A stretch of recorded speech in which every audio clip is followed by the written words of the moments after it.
wujud isnadi. Wujud Allah Ta'ala tidak wujud seperti, tidak wujud isnadi. Wujud makhluk wujud isnadi. Wujud makhluk wujud idhafi, seperti wujud anak adanya wujud ayah, ayah ibu bapa adanya wujud anak, idhafi. Anak tu bersandar, bergantung dengan tu, itu dia panggil wujud idhafi. Ada pun wujud Allah, wujud hakiki, wujud yang tidak ada. Dan ada wujud yang dijadikan oleh yang lain, makhluk menjadikan dia. Wujud kursi, mana ada yang menjadikan dia, menjadikan, ada tukar. Tapi Allah Subhanahu Wa Taala dia panggil wujud hakiki. Maka wujud hakiki Allah Taala, wujud Allah tidak berjisim. Okey, baik, tidak berjisim, tidak bertempat. Ada ayat Quran, summastawa 'alal arsh. Allah Taala itu duduk atas arsh. Istiwa ni nak kata gana, orang terjemah bersemayam. Ada kata Allah Taala itu duduk di atas arsh. Ini istilah. Istiwa ni, istawa ni nak terjemah pun tadi nak terjemah. Hanya disebut dalam terjemahan Allah Taala itu bersemayam 'alal arsh, atas arsh. Kita ni kalau faham atas bertempat, bertempat. Wujud Allah ni dia bukan seperti wujud makhluk. Wujud makhluk wujud bertempat. Okey, saya duduk di sini, maka tak ada depan tu. Maknanya saya duduk depan tu, tak ada sini. Maka Allah Taala, wujud Allah tidak bertempat. Tapi ayat Quran kata Allah Taala duduk atas arsh. Macam mana duduk atas arsh? Duduk sela ke mana? Atas arsh. Lepas pada tu dalam ayat lain pula, wa nahnu aqrabu ilaihi min hablil warid. Allah Taala tu dekat dengan orang tekak kamu. Orang tekak kita dunia, atas ke dunia pula, kita atas ke dunia. Arah pula. Dan macam mana kedudukan Allah? Allah tak duduk atas arah, ke duduk atas ke bumi dekat orang tekak kita. Maka wajib wujud maknanya Allah Taala ini wujud dalam keadaan tidak ada yang menyerupai makhluk. Tidak ada yang menyerupai makhluk. Wujud Allah Ta'ala, maka tidak dapat tidak. Wujud Allah Ta'ala tidak bertempat, tidak bermasa, tidak berjarak, dan tidak berjisim, tidak berjirim. Tidak boleh kata wujud macam wujud angin, duduk berasa angin, tidak. Tidak kata wujud dia. Jadi macam mana wujud Allah tidak dapat digambarkan. Walaupun Allah Ta'ala tidak dapat digambarkan wujud macam mana, tetapi kamu kena ingat Allah Ta'ala itu wujud, wajib wujud. Dan Allah Ta'ala itu dekat dengan kamu. Jangan sampai kamu terhijab dengan Allah. Jangan sampai terhijab, sampai tak nampak, tidak nampak apa-apa, mana dengan apa yang ada depan kita, sampai terlupa, terhijab kita dengan Allah. Maka dia kata barang yang lain daripadanya itu dibilangkan wujud itu wajibul wujud bagi lawannya. Lawan bagi wajibul wujud yang ada lain daripada Allah Ta'ala tu dikira wujud, tapi wujud yang lain daripada wajibul wujud. Sebagaimana dalam cermin ada juga orang dua wujud, satu wujud luar cermin, satu wujud dalam cermin. Mana yang hakiki? Bukan yang hakiki ni, kalau wujud Allah wujud hakiki lah. Mana yang sebenar wujud antara dalam cermin dengan luar cermin? Luar cermin tu yang sebenar wujud, dalam cermin tu tidak wujud. Maka lawan daripada wajibul wujud bagi lainnya adalah dia panggil wujud yang tidak hakiki. Yang wujud sebenarnya adalah Allah. Kerana sesuatu itu terbuka, terbuka, terbuka, terbit, bukan terbuka, terbit.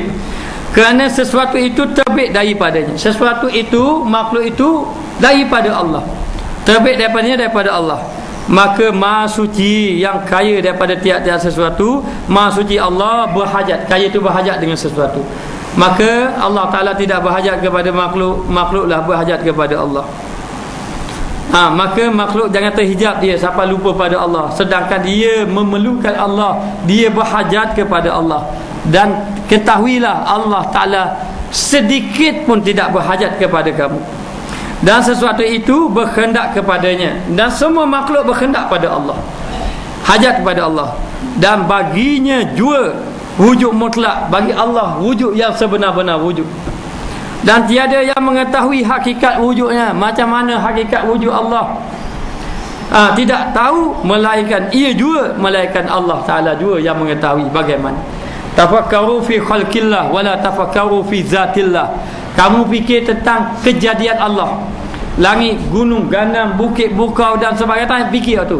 Wala tafakkaru fi zatillah, jangan fikir zat Allah. Macam mana Allah Ta'ala wujud bila tarikh lahir Allah? Yang mana kan boleh jadi sendiri gitu? Itu kita fikir akal kita. Binasa kita fikir akal. Kita hanya pegang dalam hati kita, pegang akidah kita bahawa Allah Ta'ala itu wajibul wujud. Bila Allah Ta'ala wajibul wujud, yang lain tidak wujud, maka jangan bergantung dengan benda yang tidak wujud. Kita nak gantung pada orang tu tidak ada harta. Dah harta orang tu, ada harta Allah Ta'ala. Kita gantung pada kuasa orang tu tidak ada kuasa, itu kuasa Allah. Jadi benda yang ada tak ada, benda yang tak ada jangan dah pegang. Jadi kita boleh terhijab, kita dah pegang dengan orang yang ada tak ada, orang tak ada. Orang tu pun ada harta, hari ni ada, esok tak ada, tak ada. Hari ni maju, esok rugi. Hari ni ada kuasa, esok tak ada kuasa. Dulu Perdana Menteri, ni mantan Perdana Menteri. Jadi gitu. Dulu eskol, ni bekas eskol. Dulu wakil ayat, ni bekas wakil ayat. Dia akan jadi gitu. Tidak ada apa-apa. Maka apa bergantung dengan orang-orang yang tidak ada apa-apa. Sama saja dia dengan kita, hanya Allah Ta'ala beri saja. Lemah dia macam kita juga. Yang Allah Ta'ala beri tu, yang dia dapat ada tu, Allah Ta'ala beri. Bapa gantung dengan dia, gantung dengan Allah. Kerana kamu berhajat kepada Allah Ta'ala, dan Allah Ta'ala yang sebenar-benar ada. Kuasa itu sebenarnya ada pada Allah. Maknanya kekayaan itu sebenarnya ada pada Allah. Bergantung dengan Allah. Siapa yang bergantung dengan makhluk, selalu memegang kepada makhluk itu, ada benda ni, dia dikira terhijab dia dengan Allah. Tidak nampak dia. Tidak nampak dia tentang Allah Ta'ala. Ya ajaban kaifa yazharul wujudu fil adami. Hai yang mengajaibkan aku, katanya Ibnu Athaillah. Hairan aku, betapa zahir wujud itu di dalam Adam. Di dalam Adam, dalam tiada itu. Bagaimana hak dan tiada itu ada di dalam ada? Bagaimana tiada itu ada dalam ada? Bagaimana manusia itu ada kuasa di dalam kuasa Allah? Mana ada gitu? Hairan dia kata, dalam kuasa Allah tu ada kuasa dia. Maknanya bagaimana zahir wujud itu dalam Adam. Macam mana dalam tiada itu ada? Dalam gelap memang tidak ada cahaya. Ada cahaya memang tidak ada gelap. Begitu keadaan dia. Kerana bahawasanya Adam itu zulman, Adam itu gelap. Adam itu gelap dan wujud itu nur, wujud itu cahaya. Sebab itu orang yang tidak nampak Allah, hatinya zulmat sebenarnya. Tidak nampak Allah, hatinya zulmat. Maknanya biar dia kena, kalau dia nampak Allah, dia ada nur. Dia ada nur kalau nampak Allah. Ini bahaya. Ini orang cerita, saya benar ke tak benar, Allah Ta'ala. Allah Ta'ala uji seorang, dia ini berniaga. Bila dia berniaga, perniagaan dia tidak maju. Padahal dia ni dah pergi surau dah, mana maju. Tetapi akhir sekali dia tumpu ke perniagaan dia. Bila dia tumpu kepada perniagaan dia maju. Tapi masalah dia sudah tidak pergi masjid surau. Dia sudah tak pergi dah masjid surau. Ini ujian Allah. Allah Ta'ala nak uji dia. Lalulah sahabat dia ini jumpa dia dah lama dah tak pergi masjid surau. Tak lama dulu suka juga ada sama di surau-surau dia kata. Mana pergilah, dalam ni perniagaan pun sudah maju. Dia kata dia dulu pergi masjid surau, tak ada benda-benda pun boleh. Maknanya pergi dah masjid surau dahulu. Maknanya. Tapi kalau kita tak pergi masjid surau, kita tubuh baru dapat dia tu. Jadi selama ni kita pergi masjid surau, tak ada apa-apa pun boleh. Tidak ada apa-apa boleh. Ni dah kita dah tubuh. Baru dengan nega pun jadi maju, dia kata. Jadi maju. Jadi pernyataan ini kita kena faham. Jangan lupa, itu datang daripada Allah Ta'ala, bukan daripada usaha kita. Kita tidak ada apa-apa. Kenapa kita boleh terhijab dengan perkara yang macam tu? Jadi terhijab kita. Ada lagi ni nak cerita tak agama. Tapi lah ini apa pelbagai tu je. Dia kata apa? Dia kata hak dia pergi dia berniaga, dia maju ni tak ada kena-ngena dengan apa ni, bahawa orang tu kata ibadat ibadat kena ibadat banyak-banyak. Dia kata kalau dia buat kerja banyak-banyak pun kalau dia tupu ibadat banyak-banyak ya, tidak akan memberi kesan kepada harta yang dia bagi. Dan dia buat ini adalah di atas dia sendiri. Kemudian dia kata tak ada kena mengena dengan hak lain. Maknanya jadi kata-kata itu sebenarnya bahaya dari akidah. Kita jangan sampai terlupa kepada Allah. Terlupa yang Allah Ta'ala lah yang memberi segala-galanya. Jadi kata heran, dia kata kenapa dalam tiada tu ada, dalam kita melihat makhluk tu ada kuasa makhluk, padahal kuasa makhluk tiada. Kenapa kamu memandang kepada benda yang tiada sampai terhijab kamu dengan Allah? Terhijab kamu dengan Allah. Allah Ta'ala memberi rezeki. Bila Allah Ta'ala memberi rezeki, hilang kamu Allah, hilang, dia tumpu pada rezeki. Kalau aku semayang, kalau aku pergi semayang, pergi ibadat, tak ada rezeki aku ni. Kalau aku pergi semayang tarawih ni, Allah, kalau aku pergi semayang tarawih, dia kata tak ada rezeki lah, terharap bulan Ramadan ni. Ni terhijab kita kalau macam tu. Jangan terhijab. Wallahu khairul razikin. Allah Ta'ala sebaik-baik memberi rezeki. Sebaik-baik memberi rezeki pada kita. Jadi jangan sampai terhijab, tidak nampak. Ada pun yang lain itu tiada. Kerana bahawasanya Adam itu zulmat, Adam itu gelap, zulmat, wujud itu nur. Dan keduanya itu berlawanan. Tiada boleh berhimpun kedua, berlawanan. Ja'al haq wa zahaqal batil. Apabila datang saja kebenaran, hilang batil. Apabila datang nur, hilang Adam, hilang zulmat. Apabila datang zulmat, hilang nur. Ya kan begitu. Apabila hilang raja nur, akan datang zulmat dia. Zulmat ini tertutup mata hatinya. Bila tertutup mata hati, tidak memandang Allah. Tetapi apabila dah ada cahaya memandang Allah, hilang zulmat. Zulmat tidak akan ada dalam hatinya.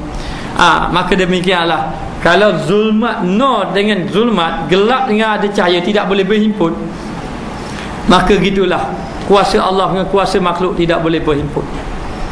Maknanya apabila sahaja adanya Allah, wujudnya Allah tidak boleh berhimpun dalam wujud makhluk. Wujud makhluk, maknanya kebijaksanaan kamu itu bukan kebijaksanaan kamu, itu kebijaksanaan Allah yang memberi kepada kamu. Bermakna kalau kebijaksanaan kamu sampai terlupa, bermakna dalam wujud Allah ada wujud kamu. Mana boleh, kamu itu tidak ada. Yang ada hanya Allah Subhanahu wa ta'ala. Kaifa yasbutul hadisu ma'amal lahu wasful qadami wasful kidami. Atau betapa sabit yang hadis. Macam mana boleh sabit yang hadis yang baru? Kita ni hadis yang baru. Allah Ta'ala itu qadim. Yang hadis itu serta baginya bersifat kidam. Allah Ta'ala bersifat kidam, kita baru. Macam mana baru bersama dengan kidam? Serta bahawasanya yang hadis itu tiada berdiri baginya dengan sendirinya. Adapun kita bukan ada dengan sendirinya. Dengan sendiri kita, Allah Ta'ala beri bijak. Bukan bijak kita, bijak Allah Ta'ala beri. Allah Ta'ala beri. Dan tiada wujud baginya daripada zatnya. Tiada wujud baginya daripada zatnya, zat Allah. Tidak ada wujud hak lain kecuali wujud Allah. Yang wujud zat Allah, yang lain tidak ada wujud. Dan yang qadim itu tiada sabit bagi sesuatu serta zahir sifatnya. Maknanya yang qadim Allah tiada sabit dengan yang lain. Wujud Allah jangan duk sabit dengan yang lain.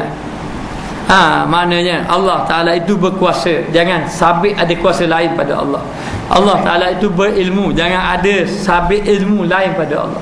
Allah Ta'ala tanya pandangan dia, mana pandanganmu? Tak ada. Semuanya datang daripada Allah Ta'ala. Maka dia kata yang lain, kerana yang batil itu tiada sabit serta hak, maka tiap-tiap sesuatu barang yang lain daripada Allah Ta'ala itu batil. Yang lain daripada Allah itu batil, tidak ada apa-apa. Maka apabila zahirlah hak, apabila zahirlah Allah, maka hilanglah tiap-tiap sesuatu. Tak ada lah memandang yang lain apabila sudah zahir Allah. Dan batil ia, maka batil yang lain.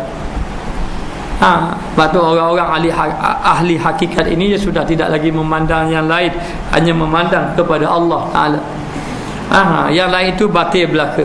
Tidak ada kuasa kecuali kuasa Allah. Tidak ada af'al kecuali af'al Allah Subhanahu wa ta'ala. Sebab itu dia kata, apabila kamu memandang kepada syariat, memang kamu rasa tak macam-macam benda. Macam ni. Tetapi apabila kamu memandang hakikat, maka amanlah kamu, selamatlah kamu. Sebab apabila memandang kepada hakikat, itu adalah datang daripada Allah. Nabi Ayub kaya raya, Allah Ta'ala binasakan harta dia. Kuat ibadat pada Allah. Kau kuat ibadat. Setan kata muni tak ikhlas. Kalau mau ikhlas, Allah Ta'ala dah buatmu gitu. Apa habis harta benda. Kau beribadat. Lalu Allah Ta'ala matikan anak-anak dia. Anak dia mati. Lalu setan kata, tengok tak ikhlasmu. Sebab tak ikhlas ni Tuhan ambil balik kamu. Kau kuat ibadat. Semakin kuat amal ibadat. Kemudian diberi pula pengaruh, lagi habis pengaruh. Kau pengikut dia habis, lagi habis dia. Apa tak ada orang, ada anak isteri dia. Setan kata, tengok tu memang betul-betul tak ikhlas, sahih tak ikhlas. Sampai habis lagi orang daripada orang ramai dia tak ada dah. Kau buat ibadat. Ibadat tidak terhalang bagi diri dia.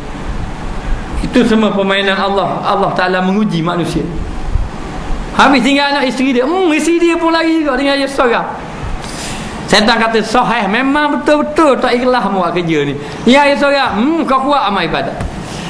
Air kali pengaruh pun mari balik, orang lain pun mari balik. Ujian Allah itu. Allah Ta'ala melihat keadaan makhluknya. Sebab tu kalau selagi mana manusia memandang makhluk, lagi itulah dia terhijab dengan Allah. Dia tidak pandang dia Allah. Bila tidak pandang Allah, hati tidak tenang. Tetapi kalau dia memandang Allah, sudah tidak ada lagi makhluk di dalam hatinya. Dan adalah seorang laki-laki duduk pada sisi Syekh Junaid Baghdadi. Seorang laki-laki duduk dengan Junaid Baghdadi, maka bersin seseorang itu. Dia pun bersin, lelaki tadi. Maka katanya, alhamdulillah,